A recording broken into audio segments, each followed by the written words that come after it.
এই যে এই পাশে আছে বন্ধুরা দেখুন, এইদিকে আছে হচ্ছে দুটো, আর এই নিচের দিকে একটা, এই যে তিনটা, এইদিকে তিনটা,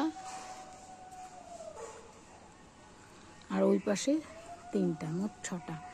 আবার নতুন আর একটা 12 মিশালি আম গাছ আছে, সেটাতে মুকুল এসছে, ফলও ধরেছে ছোট ছোট গুটি। এখন কয়টা হবে সেটা তো আর জানা নেই। এই উপরেও আছে, এখানে আছে, লিচু ধরেছে বন্ধুরা দেখুন। এগুলোকে হচ্ছে ওই মশারি দিয়ে বেঁধে রাখবো। এই পাশে আছে, পাশে এই যে কয়েকটা, বেশি হয়নি, এখানে আছে, এই যে এখানে, আর হচ্ছে এই জায়গাটাতে আছে কয়েকটা।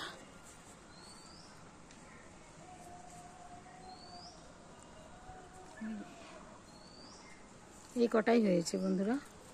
ও এই পাশটাতে এখানে কয়েকটা আছে, এই একটা, এই যে দেখা যাচ্ছে না, না পাতার নিচে, এই পাশটাতে আছে, এই যে পাতার নিচে এই কয়েকটা লিচু। এই ধরনের মশারি নিয়েছি, এটা দিয়ে এখন ব্যাগ বানাবো। এই যে বন্ধুরা, আম গাছের আমগুলোকে এইভাবে ক্যারি করে রেখেছি, আর লিচু গাছের এইভাবে করে রেখেছি।